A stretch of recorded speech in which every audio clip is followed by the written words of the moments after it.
All right, guys, it's a little bit sad, but it is almost the beginning of the school year. So I have a couple of quick tips for elementary music teachers at the beginning of the school year. We're gonna go through four different things that are helpful tips for beginning of the school year. Obviously that's not everything in the whole entire world, but it hopefully will get you a little bit started.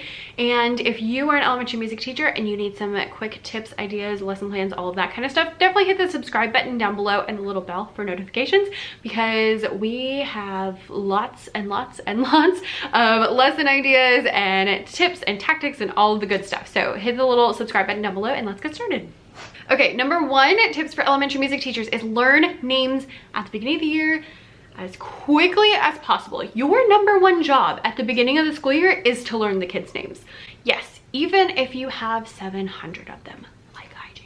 You need to learn the kids' names for one, because they're human beings and you should call them by their names. Two, it helps build your relationships with the students, and building relationships is the most important part of teaching because kids aren't gonna learn from people that they don't know or they don't like.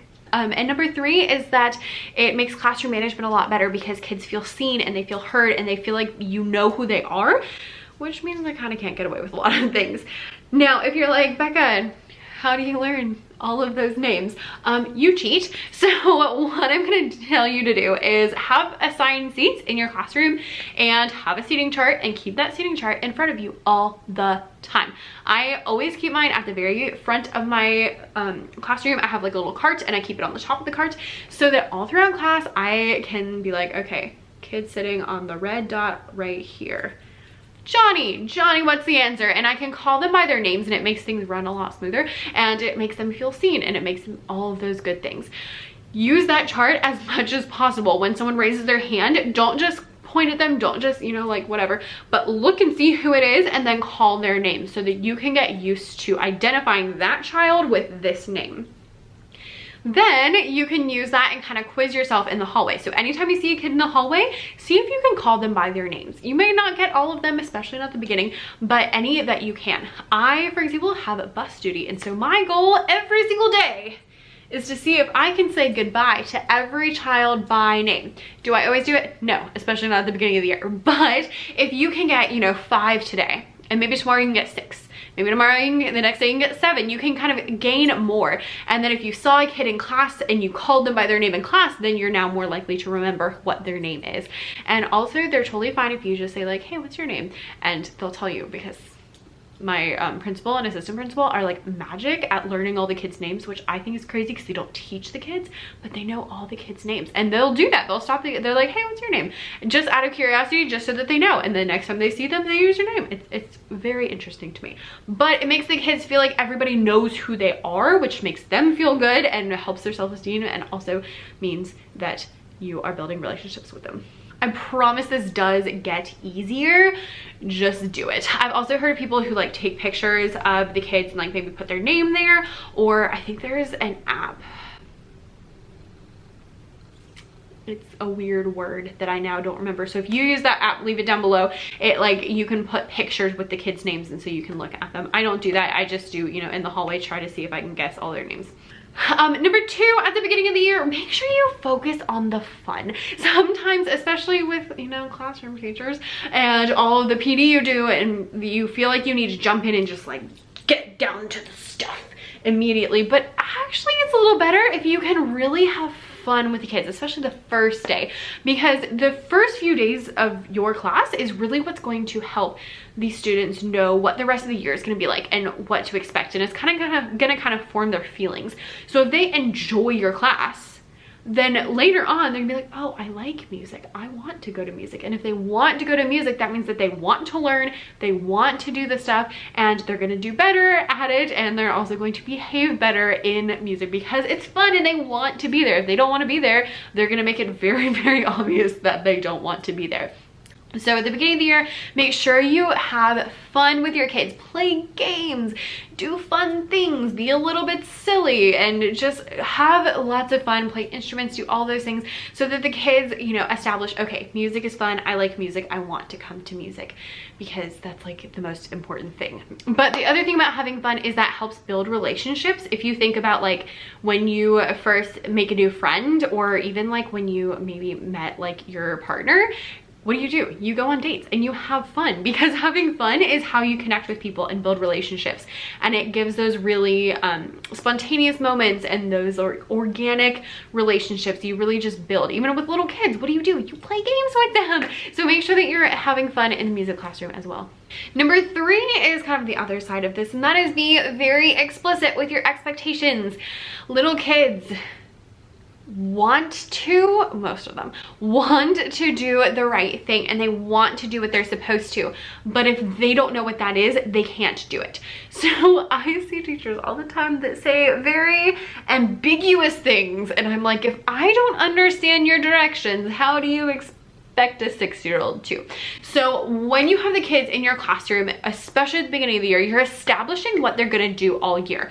So if there is a way that you need the instruments put up, you need to establish it from the beginning, and you need to be explicit about it. So not just like, okay, bring your instruments up here, but instead, first row, stand up. You're gonna walk this way in a single file line, come set your instruments up here on this table, and walk back to your seat silently. That is how you get the kids to understand your expectations.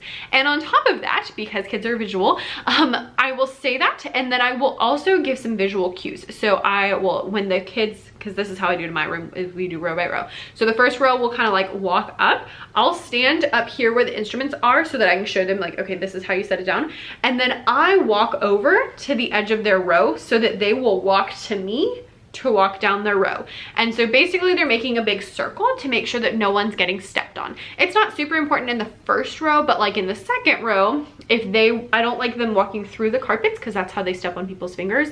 So we walk around, and I will come and stand there so that I can kind of direct it a little bit more. So being really explicit with your expectations, what you want the kids to do, but also how you want them to do it. And if they do it wrong, don't embarrass them, but let them know the correct way and have them practice so that they will remember what the correct way to do it is. If you can establish at the beginning of the year how you rotate instruments, how you put things away, how you answer questions, how you go from activity to activity, all of those things at the beginning of the year, then you're gonna have a much easier time the rest of the year because your kids already know what to do. And along with that, number 4 is practice your routines. So just like with putting the instruments up, a lot of times I will actually have the kids pretend to come pick up instruments or put instruments away before we actually do it. So I have them pick up the instruments the same way they put them down with that, like we go, row by row. And so I will have them practice before they do anything. Or maybe I have them do it the first time and we're using scarves so that if they drop something, it's not an instrument, it's not gonna be broken or something like that. But have them practice those things. Have them practice how to line up. Have them practice how to come in quietly. Have them practice how to raise their hand. Yes, this is one of the first lessons we do, even with 5th graders. I'm like, all right, what do you do if you need to ask a question? And they go, I'm like, great, can everyone put their hand up? And they'll be like this. And I'm like, no, everybody put your hand all the way up. Like, I can see this. And I'm like, all right, now put it behind your head. Now put it like this. Now put it like this. Like, I can't see those things. Now put it the right way. And they're like this. And I'm like, yes, this is how we answer questions. And just things like that. Make sure you're practicing those routines. And if a kid then says something without raising their hand, you can be like, you can say something to help them raise their hand. Again, not embarrassing them. My favorite is when kids start talking without raising their hand. I'll be like, I hear something, but I don't see any hands up, so it must have been a ghost. And then inevitably the kid will raise their hand, and then I'll be like, oh yes, Johnny. And then they all laugh because, like, obviously I heard the kid ask the question before she raised her hand, but I don't acknowledge her until she raises her hand. So it's usually a little bit funny, but just really making sure that you stick to those things. And again, you don't have to be mean. Like, that's not a mean thing to do. It's silly and it's funny because they all know that I heard her, but I'm making the point of I'm not going to acknowledge you unless you raise your hand, because that's what we do in my class, because that way we don't have lots of people yelling out at me because that's too stressful. So if you raise your hand, then I can see you, I know you have a question, and we're not all talking over top of each other. So that goes along with everything, whether that is lining up, putting things away, picking things up, how to do activities, how to go from one activity to another, because that is a whole thing in and of itself. All of those things are routines that you should be practicing at the beginning of the year. Now, I wouldn't spend a whole day just practicing routines. I think some people do that and that's a horrible thing to do. But when they come up, then make sure you practice them. And I actually usually lay out my first couple of lessons to make sure I'm hitting all those things. So I'm like, okay, we need to rotate instruments one day because I have a certain way we rotate when we play instruments. We need to rotate like centers one day because I have a certain way we do that. We need to pick up things and put things down, you know, and I just make sure that I have all of those things that we're going to do throughout the year so that we can talk about them, and we'll practice it and then we'll do it. So we'll practice rotating instruments and then we'll play the instruments. We'll practice how to, you know, move out for movement activities and how to come back, and then we'll do them immediately. So it's not just lots of practice for no reason. Practice and then do it, but just make sure you have that practice and you are super explicit, like more explicit. If you get nothing out of any of my videos, I want you to know you need to be very explicit with your directions. Make sure you're explicit with your directions. I'm gonna keep saying that because I keep seeing people who are very ambiguous. And again, if I don't know what you're talking about, a 6-year-old doesn't. So a good test is if you have the kids do something and like none of them get it right, it's usually how you explained it and not actually the children.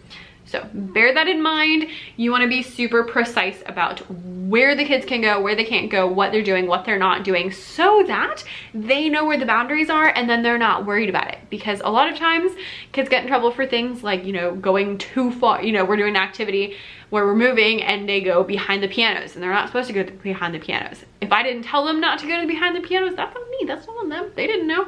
So I have to make sure that we talk about where we can go and stuff like that, just to make sure that everything's nice and smooth.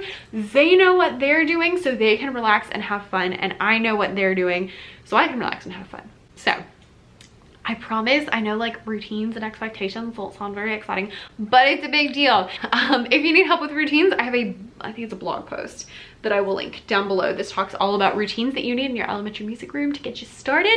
And if you happen to be a new teacher, by the way, I wanted to let you know I have a free course for music teachers that are new. So if you are new or new-ish, then you can click the link down below, and we're talking about like what to teach, how to teach rhythm, how to teach melody. We're talking about how to structure your day and just all of those things to make sure that your classroom runs as smoothly as it can. So if you're new, click the link down below, and everyone has a subscribe button, and I will see you guys next time.